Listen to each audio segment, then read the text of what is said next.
Greek Cypriots who claim they were tortured by colonial forces when they were members of a guerrilla group in the 1950s are seeking damages from the British government. More than 50 years after the alleged human rights abuses took place, a preliminary High Court hearing on Tuesday will consider whether a case brought by 35 former fighters for the National Organization of Cypriot Fighters (EOKA) should be heard exclusively under English law or Cypriot law as well. The hearing launches a long legal process with echoes of an earlier High Court decision that allowed elderly Kenyans to claim damages from the British government for torture also suffered under colonial rule during the Mau Mau uprising in the 1950s. Speaking from the island's capital Nicosia, Thasos Sophocleus, who heads the EOKA Veterans Association, told The Guardian the hearing marked a very big day. Like him, most of the claimants are now in their 80s. Two are women. One has described how at the age of 16 she was raped in a forest clearing by British Special Branch officers before being subjected to days of brutal interrogation for her role in EOKA. "We want justice," said Sophocleus.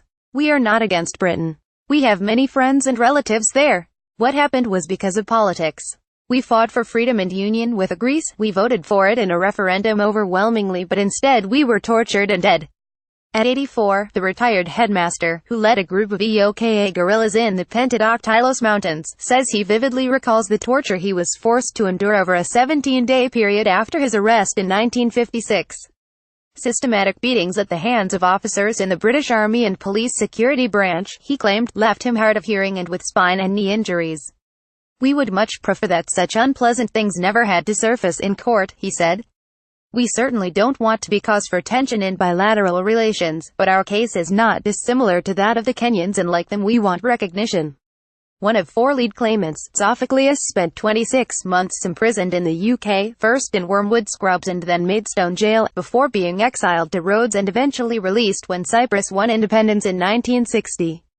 The British government's decision to compensate some 5,228 Kenyan prison camp survivors to the tune of £19.9 million in an out-of-court settlement in 2013 set a precedent for those who had suffered in anti-colonial struggles elsewhere. Cyprus' waning days as a crown colony was a tumultuous time.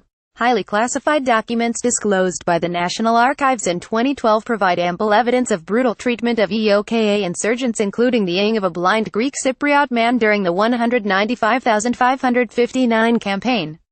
But atrocities were also conducted by the terror group. Assassination squads regularly murdered British SOLRs and in one case shot the wife of a British sergeant.